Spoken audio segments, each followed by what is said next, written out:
आखिर क्यों और कैसे हुआ द्वारका का निर्माण। जब 1963 से लेकर 2007 तक वैज्ञानिकों ने द्वारका पर शोध किया तो उन्हें समुद्र के नीचे द्वारका नगरी से कौन से रहस्य बरामद हुए। आप देख रहे हैं मिस्टीरियस हिंदू। तो चलिए अब करते हैं ज्ञान की बात। वीडियो में आगे बढ़ने से पहले हमारे चैनल को सब्सक्राइब अवश्य करें और बेल आइकन जरूर दबाएं। साथ ही कमेंट बॉक्स में जय श्री कृष्ण अवश्य लिखिएगा। सप्तपुरियों में से एक द्वारिका। जिस प्रकार अयोध्या को श्री राम ने अपने चरणों से पावन किया, ठीक उसी प्रकार द्वारिका श्री कृष्ण की नगरी होने के कारण धन्य हो गई। हालांकि अयोध्या से उलट द्वारका नगरी बहुत ही रहस्यमय मानी जाती है। कहा जाता है कि हर कल्प में जब भी कृष्ण अवतार होता है, समुद्र द्वारका नगरी की भूमि को प्रदान करने के लिए पीछे हटता है और उनके निर्माण के साथ ही समुद्र वो भूमि वापस ले लेता है। द्वारिका 5000 सालों से जलमग्न है, लेकिन 1963 से लेकर 2007 तक वैज्ञानिकों ने द्वारका पर शोध किया और तब उन्हें मिला समुद्र के नीचे द्वारका नगरी का असली इतिहास, जो आज हम आपको द्वारका के बनने से लेकर डूबने और फिर वैज्ञानिकों को मिले प्राचीन अवशेषों तक के बारे में संपूर्ण जानकारी देंगे। तो इस वीडियो को अंत तक अवश्य देखिएगा। सबसे पहले जानते हैं कि आखिर द्वारका का निर्माण कैसे हुआ था और इसके निर्माण की जरूरत क्यों पड़ी थी। साथ ही आखिर द्वारका डूबी तो डूबी कैसे। हम सभी जानते हैं कि द्वारका नगरी का निर्माण करने की आवश्यकता क्यों पड़ी थी। संक्षेप में आपको समझाते हैं। दरअसल जरासंध ने अपनी जमाता यानी कि अपनी पुत्री के पति कंस के वध का प्रतिशोध लेने के लिए मथुरा पर 17 बार आक्रमण किया और पराजित हुआ। फिर अंत में उसने अपनी सेना को एकत्रित कर 18वीं बार आक्रमण किया और ठीक उसी समय काल्यवन भी अपनी विशाल सेना लेकर मथुरा पर चढ़ आया। इस दो तरफे आक्रमण से अपनी प्रजा को बचाने के लिए श्री कृष्ण ने सब ओर से सुरक्षित द्वारकापुरी बसाने और मथुरा छोड़ने का निश्चय किया। द्वारका नगरी का मुख्य वर्णन हमें महाभारत के खिल भाग श्री हरिवंश उप पुराण में मिलता है। हरिवंश उप पुराण के विष्णु पर्व के 98वें अध्याय में द्वारका नगरी की स्थापना के विषय में बताया गया है। इसमें श्री कृष्ण सभी यादवों की एक सभा बुलाते हैं और उनसे कहते हैं कि उन्होंने देव सदन के समान इस भूमि को प्राप्त किया है। उन्होंने इसका नाम द्वारवती रखा है। श्री कृष्ण कहते हैं कि इसे इस प्रकार बनवाऊंगा जैसे देवराज इंद्र की अमरावती है। जैसे चिन्ह, मंदिर, चौराहे, सड़कें और उत्तम अंतपुर अमरावती में है, ठीक उसी प्रकार की नगरी बनाने की बात भगवान श्री कृष्ण ने अपने वार्तालाप में कही। श्री कृष्ण के निर्देश अनुसार सभी यादव पूरी निर्माण के लिए आवश्यक सामग्री का संग्रह करने में लग गए।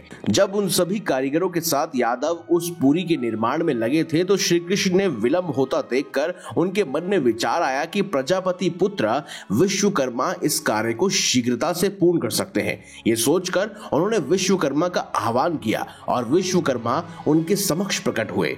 तब भगवान श्री कृष्ण ने उनसे कहा, हे सुरश्रेष्ठ, आप मेरे लिए एक सुंदर सदन का निर्माण कीजिए। आपको मेरे लिए इस नगरी को बसाना है ताकि ये पूरी सभी ओर से मेरे प्रभाव के अनुरूप ग्रहों द्वारा सुशोभित हो। जैसे स्वर्ग में अमरावती और मेरा वैकुंठ लोक है, ये नगरी भी उसी प्रकार सुशोभित हो।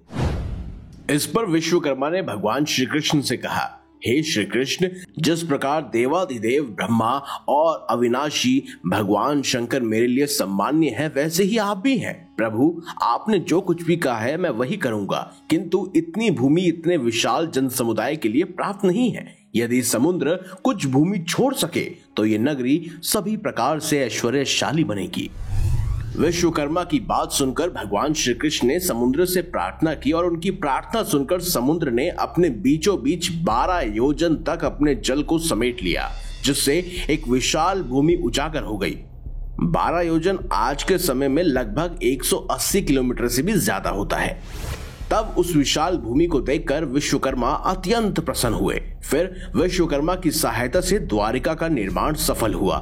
संपूर्ण रत्नों से भरी हुई वो नगरी पृथ्वी पर एक ही थी। यहाँ तक कि देवता भी उस नगरी को देखकर ईर्ष्या करने लगे। भगवान श्री कृष्ण ने सभी नागरिकों के लिए मर्यादाएं बांधी। महाराज उग्रसेन को द्वारका का राजा बनाया गया।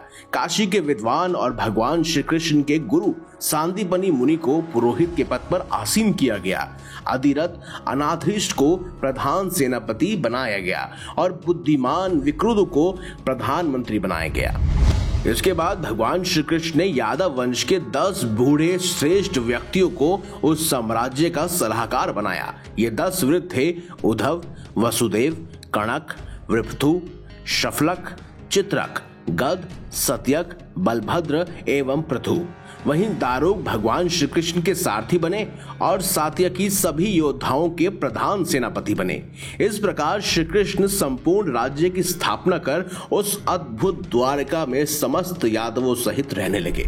लेकिन महाभारत युद्ध के 36 वर्ष बाद दुर्भाग्य से ऐसी महान ऐश्वर्यशाली द्वारिका और समस्त यदुकुल का अंत बहुत ही दुखद और दारुण था।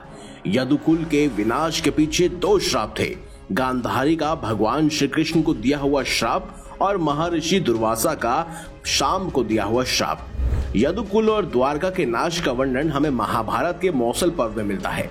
इसके अनुसार जब श्राप से ग्रसित सारे यादव आपस में लड़ मर गए और बाकियों का वध भगवान श्री कृष्ण और बलराम ने कर दिया, तब श्री कृष्ण ने अपने सारथी दारुक से कहा कि वो जल्दी से जल्दी हस्तिनापुर चले जाए और अर्जुन को यहाँ लेकर आए ताकि वो सभी स्त्रियों और बचे हुए वृद्धों को सुरक्षित स्थान पर लेकर जा सके। इस विषय में विस्तृत वीडियो हम पहले ही बना चुके हैं और आपको डिस्क्रिप्शन में उनके लिंक अवश्य मिल जाएंगे, तो आप वहां पर जाकर भी डिटेल में इन वीडियोस को देखकर जानकारी प्राप्त कर सकते हैं। ये तो रही बात कि द्वारका आखिर कैसे बनी, क्यों बनाई गई और कैसे नष्ट हुई। लेकिन अब बात करते हैं वैज्ञानिक दृष्टिकोण से कि आखिर 1963 से लेकर 2007 के बीच में कैसे द्वारका को खोज कर निकाला गया और द्वारका के अंदर कौन कौन से अवशेष हमारे भारतीय पुरातत्व वैज्ञानिकों को प्राप्त हुए।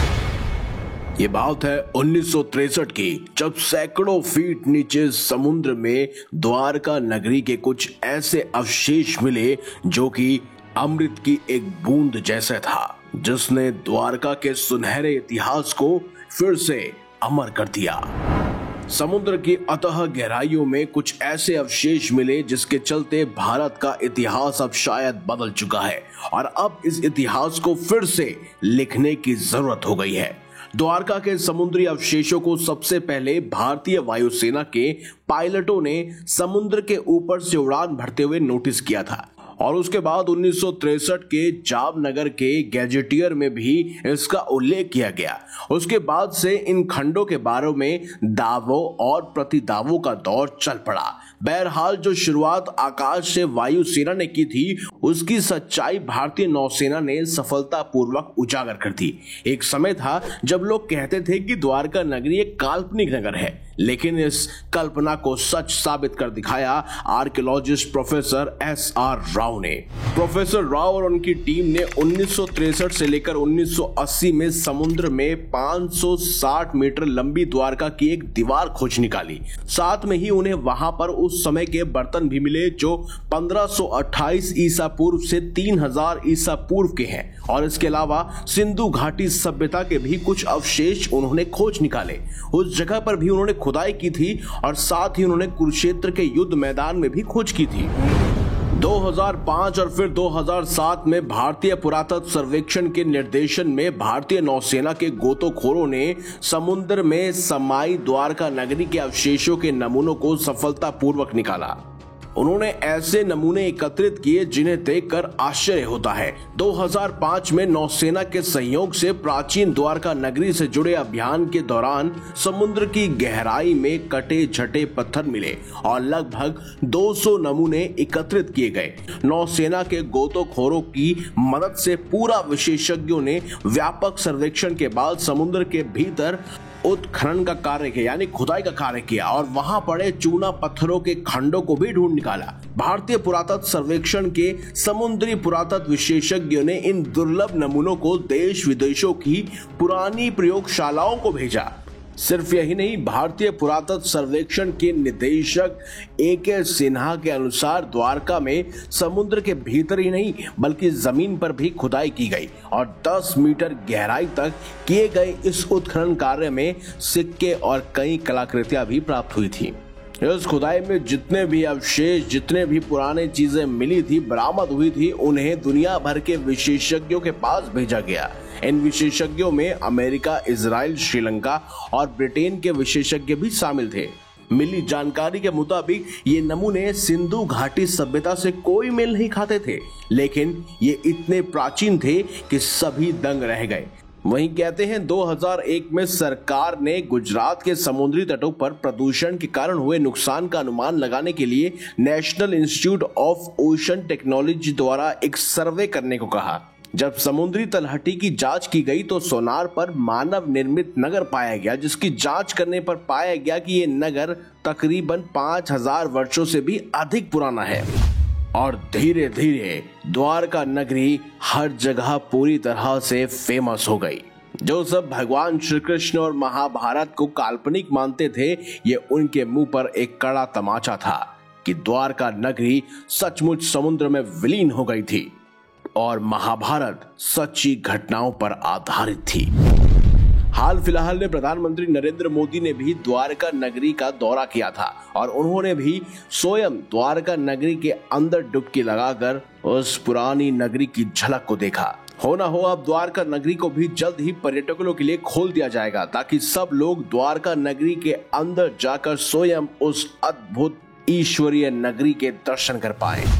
आपको ये जानकारी कैसी लगी कमेंट बॉक्स में हमें अवश्य बताएं। अगर आपको ये वीडियो अच्छी लगी है तो लाइक करें, हमारे चैनल को सब्सक्राइब करें और ज्यादा से ज्यादा शेयर भी करें। साथ ही कमेंट बॉक्स में ये भी बताइए कि आप द्वारका नगरी के बारे में क्या सोचते हैं। तो मिलेंगे अगली बार एक नई खास वीडियो के साथ। तब तक देखते रहिए संपूर्ण ज्ञान का केंद्र बिंदु मिस्टीरियस हिंदू।